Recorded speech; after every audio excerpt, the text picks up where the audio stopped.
Nazywam się René Villalba-Curo. Przyjechałem z Peru do Polski. Mieszkam w Polsce 7 lat. Przyjechałem specjalnie do gotować jedzenie peruwiańskie, tradycyjne. Dzisiaj po prostu gotujemy ají de gallina. To jest narodowy z Peru.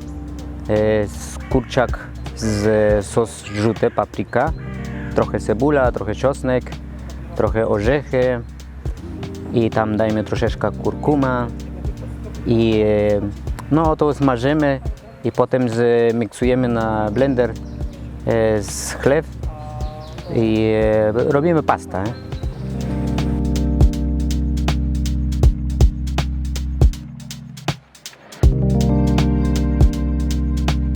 Potem druga dania robimy z causa limeña. To jest gotujemy ziemniaki, a potem robimy taka pire i to jest masa. I tam dajemy ci papryka żółta, pasta, sok limonki, sól, pieprz i możesz mieszać i tam jest pasta. Taka inny smak. I to robimy dzisiaj wegetariańskie z awokado i będzie dobrze.